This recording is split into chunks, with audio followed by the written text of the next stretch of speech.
Olá, pessoal! Estamos de volta com mais um episódio do nosso videocast Ser Cerimonial. E hoje estou aqui com uma convidada muito especial, que é a Louise Correia. Louise trabalha na área da psicologia, ela é psicóloga e especialista com crianças, adolescentes, pais e mães, e especialmente nessa fase pós-divórcio. Então, Louise, seja bem-vinda, seja você, seja Ser Cerimonial.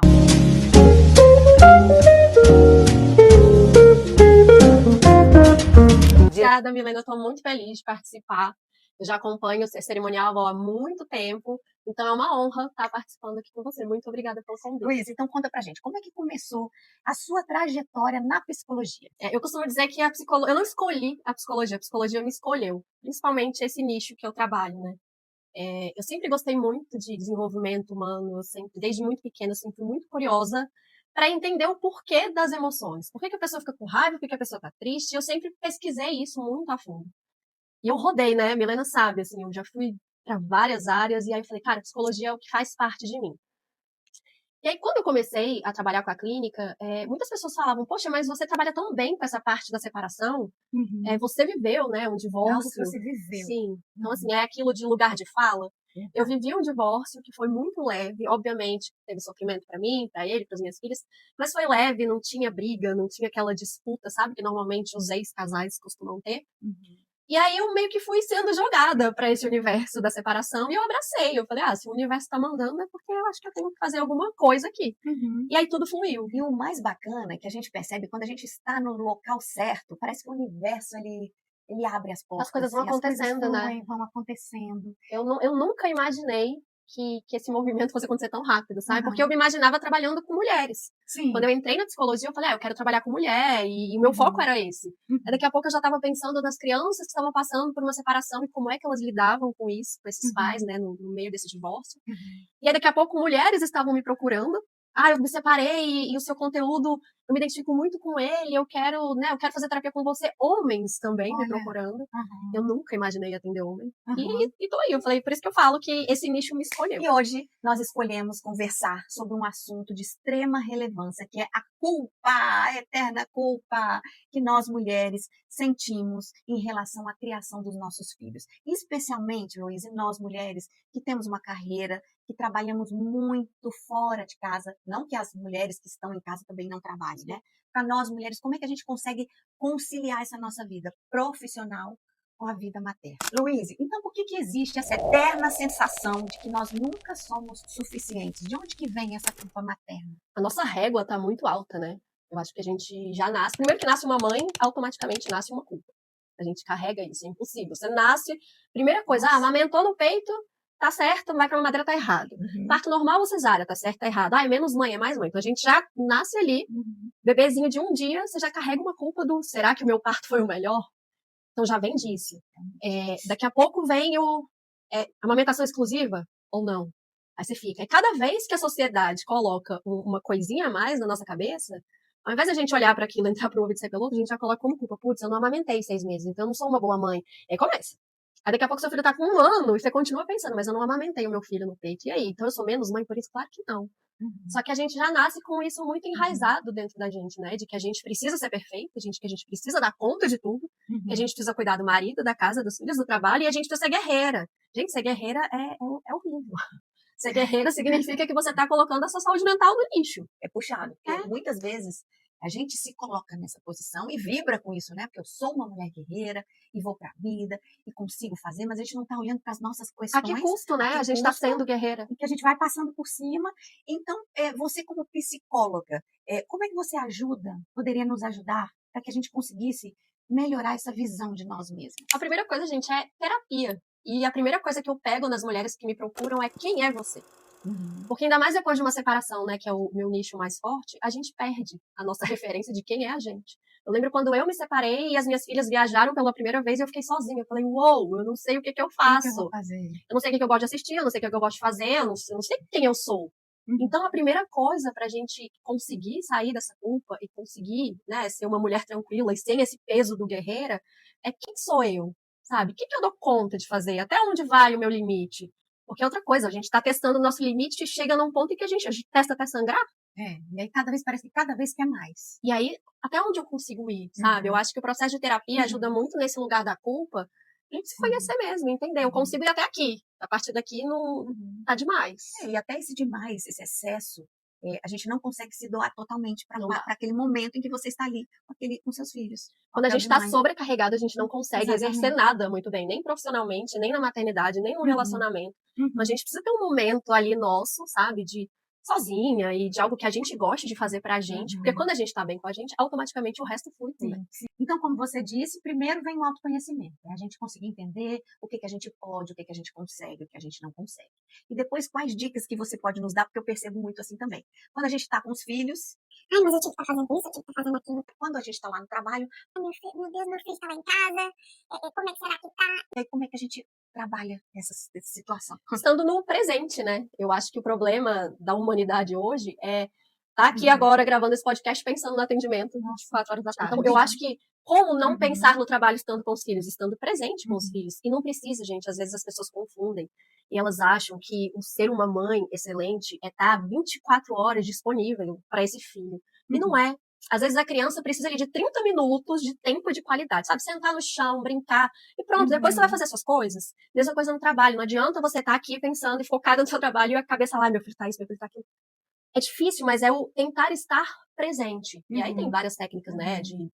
Da TCC, da ACT, que é, né, a terapia de aceitação e compromisso, que conseguem colocar a gente assim nesse lugar mais presente. É difícil, mas não é impossível. A gente tem que trabalhar nisso. Sim. E outra pergunta aqui, como é que a gente faz para poder inserir os nossos filhos nesse processo? Explicar para eles que a mãe precisa trabalhar, que a mãe vai precisar estar ausente naquele determinado momento.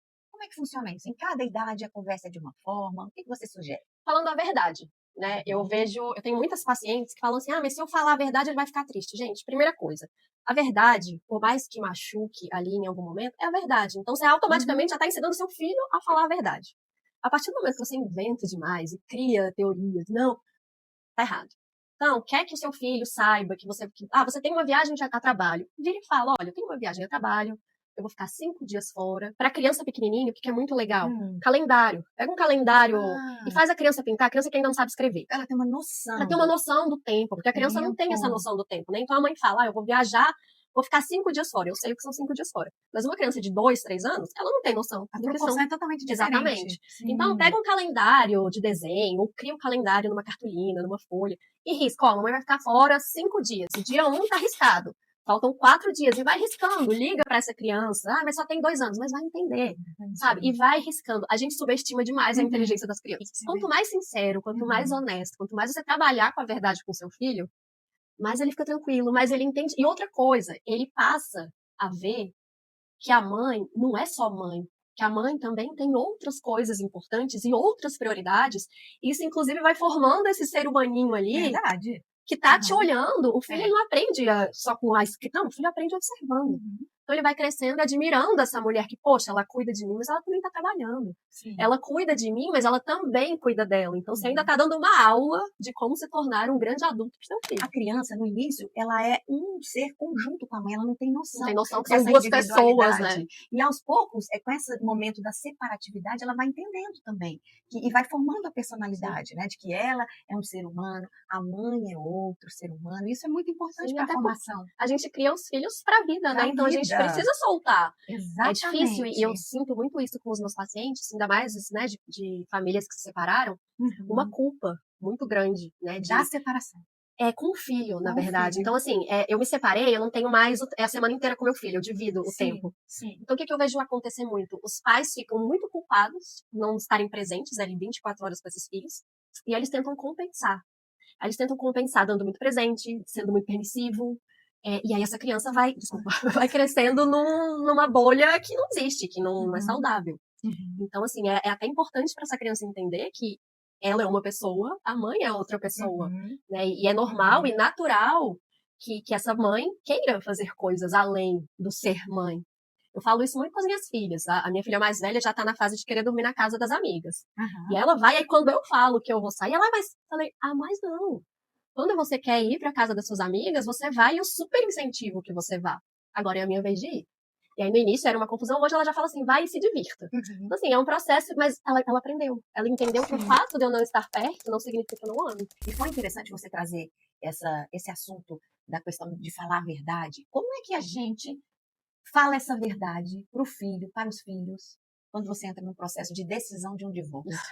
Ai, por que eu estou te perguntando isso? Porque se não há uma maturidade do pai e da mãe para que leve esse assunto de uma forma mais segura, nossa, a gente começa a perceber que a partir desse momento, da hora de você informar, é que as coisas começam a desgringolar. Eu sempre falo a mesma coisa, é trabalhar com a verdade, né? Só que a verdade dentro daquilo que a faixa etária do seu filho permite ouvir. Certo. Então eu fico muito assim, tá, se eu tenho 3 anos e os meus pais vão se separar, como é que eu esperaria que isso fosse contado pra mim? É aquele exercício de se colocar no lugar mesmo. Como eu esperaria que os meus pais lidassem com uma separação? No meio de uma guerra? Ou tendo uma maturidade emocional ali pra não me colocar no meio? Imagina o que é uma criança que ama esses pais mais do que tudo, ficando no meio dessa guerra. Gente, a criança, ela não tem estrutura, ela não tem repertório para lidar com isso. E automaticamente ela vai achar que a culpa é dela. E aí ela carrega a culpa. Então, a coisa que eu mais falava para as minhas filhas, e que eu mais converso com as minhas pacientes, com os meus pacientes que estão passando por esse processo, fale a verdade. E, acima de qualquer coisa, tenha maturidade para entender que a adulta ali é você. O seu filho precisa entender que você continua ali amando ele, que esse pai continua ali amando também, e que ele não tem culpa de absolutamente nada. A primeira coisa que eu falei para as minhas filhas, eu sentei com meu ex-marido e falei, olha, a mamãe e o papai, eles não continuam mais juntos, a gente continua se amando como amigo, a gente continua e a gente sempre vai ser uma família, só que agora a gente é amigo, a gente não é mais um casal. Só que o nosso amor por vocês continua sendo exatamente o mesmo. E é isso que a criança precisa. A criança precisa entender, precisa ter a certeza absoluta de que aquele pai e que aquela mãe, mesmo não sendo mais um casal, continuam ali pra ela. Luíse, vamos falar aqui de tempo de qualidade. Do mesmo modo que você deu a dica do calendário, que eu achei fantástica, que outras dicas você poderia trazer aqui para as mães que nos assistem, para que elas tenham tempo de qualidade com seus filhos, mesmo que seja 30 minutos por dia? Eu acho que a primeira coisa é escutar o que o seu filho quer. O que ele gosta de brincar? Ele é uma criança que gosta de ler? Ele é uma criança que gosta de correr? Entender quem é o seu filho. Tá, o meu filho... Eu vou dar o exemplo das minhas filhas, tá? Eu tenho uma filha mais velha que é extremamente urbana.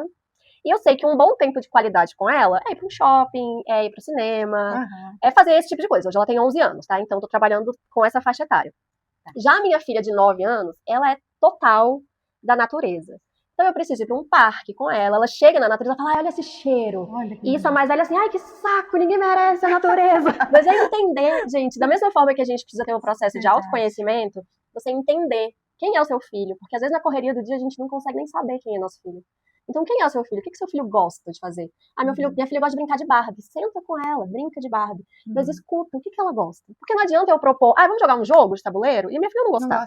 Não vai ser um tempo de qualidade com ela, porque eu vou estar satisfazendo o meu lado de gostar do jogo de tabuleiro, mas ela não. E ela vai ficar, tá bom, vamos. Não, o que ela gosta? Ela gosta de descer e andar de patins. Desce e anda de patins com ela. É aquilo, 30 minutos. Se você tira 30 minutos do seu dia pra focar e ter esse tempo de qualidade com seu filho, isso já vai valer demais. Muito mais que ficar o dia inteiro cada um numa tela, sem estar nada conectado. Perfeito. Mas eu passei o dia inteiro junto.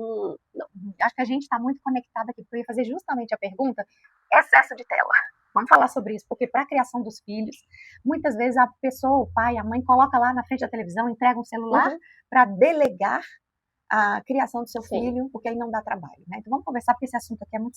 A tela foi... Eu até fiz um post há um tempo atrás, eu assisti Toy Story 5, né? E lá eles falam sobre a tela. Que a tela chegou, né, gente? Não tem como a gente criar nossos filhos numa bolha em que não usa tela. Vai ter. Hoje em dia todo mundo usa tela pra tudo. Mas não dá pra você delegar a função por uma tela. Então o que é o prejudicial da tela? Você já parou pra pensar quem é que tá sendo a referência pro seu filho? Porque se o seu filho fica 5 horas na tela e 2 horas tendo um tempo de qualidade com você, a referência não é você. A referência é a pessoa que ela tá assistindo na tela. Quem vai ser essa referência dela? Vai ser o youtuber? Vai ser... talvez alguém que você nem saiba. Porque a gente não tem. Quando a gente vê, tá vendo um vídeo, daqui a pouco passa pra outro, daqui a pouco passa pra outro. E quem é a referência? O que o seu filho tá aprendendo? Então, assim, eu sou completamente a favor de tela. Com limite, obviamente. Não vou deixar, fica o dia inteiro aí. Não vai ficar o dia inteiro aí. Lá em casa a gente tem regra, durante a semana elas não usam tablet, não usam nada disso. Então, assim, final de semana eu permito que use com moderação. E não é tudo. Não assistem YouTube, não assistem qualquer coisa. Esses joguinhos, Roblox, com chat, eu sou extremamente preocupada com isso. Inclusive, eu sei de um caso bem preocupante que rolou com o Roblox. Então, assim, mas eu também não vou criar as minhas filhas dentro de uma bolha. A gente tá aí nessa era digital, a inteligência artificial aí chegou para ficar e vai cada vez ficar mais ainda. Então, usar a tecnologia ao nosso favor.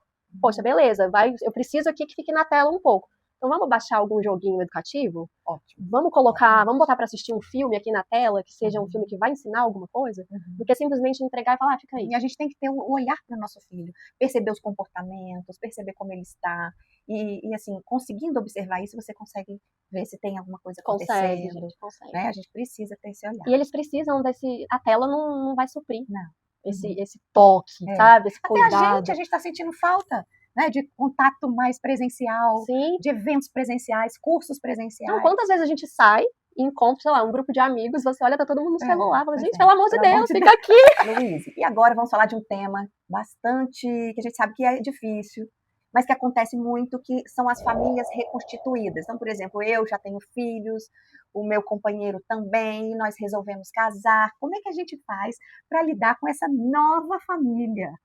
Com essa nova união, porque eu sei que não é fácil. Não é fácil. Tem várias culturas envolvidas, valores, forma de criar é diferente. Como é que a gente faz? Que dicas você poderia trazer pra gente em relação a isso? Esse é um tema realmente difícil, né? Porque são pessoas que já viveram relações com traumas. Normalmente a pessoa que passa por uma separação, tendo filhos, ela não vem, tô pronta pra amar, não. Ela vem com muita bagagem, vem com muitos traumas, e vem ali com vários escudos para se proteger.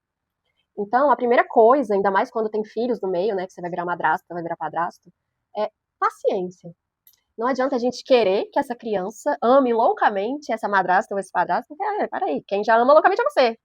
Seu filho não, seu filho tá conhecendo. Então, paciência. Eu acho que eu vivo, né, uma família recomposta, a gente tá tirando bem, assim, só que é difícil, porque é aquilo, eu tenho os meus traumas, e às vezes me dão gatilhos do meu relacionamento anterior que vem pro relacionamento atual. A mesma coisa com ele e a mesma coisa com qualquer pessoa que passa por uma situação de já ter se separado e tá num novo relacionamento, né, de casamento, enfim.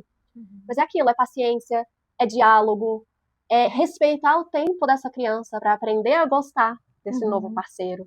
E além de tudo isso, ainda tem a ex-mulher, o ex-marido, que também entram no pacote. Então é assim, é um jogo de cintura, com paciência. E se do lado de lá não tem uma maturidade, joga a criança contra você. Então acho assim um assunto também interessante pra gente conversar. A madrasta ou o padrasto, eles devem atuar como se fossem mãe e pai ou não? Existe um papel aí que é um pouco diferente. Eu acho que isso tem que ser conversado com o parceiro, né? E a criança, e tem que deixar muito claro pra criança que o padrasto não está substituindo o pai e a mãe não está substituindo a mãe. A madrasta não está substituindo a mãe. Exato. Mas o cuidado, o amor, eu acho que sim, tem que entregar, mas por exemplo, na hora de educar, na hora de corrigir, na hora de chamar atenção, porque eu sinto que é muito difícil esse limiar. Às vezes com os nossos filhos, você tem mais liberdade, né? Pra chamar. Sim. E aí, com uma pessoa que não é seu filho, né, ali, é da nova família, você às vezes fala e ele se magoa muito mais do que se fosse com seu filho. Então, é complexo. Por isso que é o diálogo. Você conversar com o seu parceiro, até onde eu posso ir. Sim. Eu posso ir até aqui? Eu posso dar uma bronca? Eu posso corrigir? E ele te respaldar também. Exatamente. Então, assim, é o limite. É o processo do autoconhecimento. Eu conheço até onde vai o meu limite pra aguentar o meu parceiro dando uma bronca nas minhas filhas. Sim. Entende? Aqui eu permito que você chegue. E ele sabe. E ele até sabe. onde ele pode. Ele sabe até onde pode. E a nossa troca, assim, é muito legal, porque ele me ajuda muito com elas, eu ajudo muito ele também com o filho dele. Mas, foi o que você falou, a gente não tem essa liberdade. Não, a gente pra pisa em ovos. A gente pisa em ovos. Mas se tiver um diálogo e se tiver uma comunicação saudável ali entre o casal, falando exatamente, olha, até aqui eu permito, até aqui não, aí sim, aí você vai indo. Sim. E daqui a pouco vai ficando uma coisa natural. Daqui a pouco você vê que, poxa, abraçou mesmo, já virou meu filho, vai embora. Tira o pé da mesa, tira não sei o quê, e a gente vai vê indo. histórias difíceis, mas a gente vê histórias também tão bonitas que a gente percebe, nossa, o meu padrasto é como se fosse meu pai, a minha madrasta também é como se fosse, eu também amo da mesma, né, não da mesma forma, mas amo muito. É um processo realmente, é um processo que exige novamente, o autoconhecimento de todas as partes. De todas as partes. Eu me sinto muito privilegiada, sabe? Sim. Porque eu vivo essa família recomposta e graças a Deus e à maturidade de ambos dessa família. Que vocês já viveram Exatamente. também. Todo mundo se dá bem. Então, assim, o meu marido atual se dá bem com o meu ex-marido, eu hoje me dou bem com a ex-mulher do meu marido, as crianças se dão bem com a mãe, o pai. Nossa, então, isso é assim, ótimo. as coisas simplesmente fluíram, mas não foi da noite pro dia. Foi um processo. Teve que ter muita paciência, teve que ter muita conversa pra gente chegar onde a gente chegou. Muito diálogo. Luiz, estamos chegando ao fim do nosso Ah. episódio. Tá sendo muito bom, eu não queria parar. Eu vou Porque ficar eu ainda mais, tava gostaria de nervosa e agora eu conversar. já quero ficar aqui mais. Mas assim, o que você gostaria aqui de deixar para quem está aqui nos assistindo de mensagem? Mas antes, gente, olha, que eu não pedi isso. Comenta aqui embaixo sobre o episódio, curta, encaminha também para as pessoas que você conhece, que você acha que pode ajudar, né, esse conteúdo, para dar uma força aqui pra gente. O que você gostaria de deixar de mensagem aqui para quem está nos assistindo? Eu acho que a mensagem que mais precisa ficar é: você é a pessoa mais importante da sua vida. Se você não fizer por você, ninguém vai fazer. Se você fizer por você, seus filhos vão admirar. Então, se coloque sempre no topo da sua lista. Isso não é egoísmo, isso é sabedoria, isso é autocuidado, isso é saúde mental em dia. Então, seja sempre você a sua prioridade. É isso mesmo, gente. Platão já dizia isso. O melhor presente que você pode dar para as pessoas que você ama é o seu autoconhecimento, é você conseguir se entender, porque ali você vai entregar o que há de melhor. Você vai entregar leveza, você vai entregar uma pessoa que você quer estar junto. Exatamente. Nada mais delicioso do que você estar perto de uma pessoa leve, que sabe o que fala, que não fica nesse negócio de... Gente, autoconhecimento é vida. É verdade. Autoconhecimento é assim, eleva. E é um tudo. caminho que não tem volta. É um caminho que não tem volta. Você vai Depois que você se conhece, Cristina, não volta atrás, não. É isso, e a gente vai deixar aqui, tá, o arroba da Luíse, vamos deixar também o nosso Instagram, tá? O dela de psicologia, o meu de cerimonial, para que vocês possam nos seguir e que vamos continuar trazendo muitos assuntos interessantes. Amiga, muito obrigada, foi maravilhoso. Muito ter você obrigada. aqui. Eu amei participar. A gente tava muito nervosa, mas a Milena conduz de uma forma tão leve Não, porque você que fala muito que bem. aí fluiu. Eu já quero. Podemos continuar? Vamos, Fazer um segundo fazer outro, episódio? vamos, com certeza. Ó, ela já fez o compromisso. Viremos com outros assuntos interessantes para vocês. E, ó, Sim. muito obrigada. Não se esqueça, seja você, seja ser cerimonial e até o nosso próximo episódio.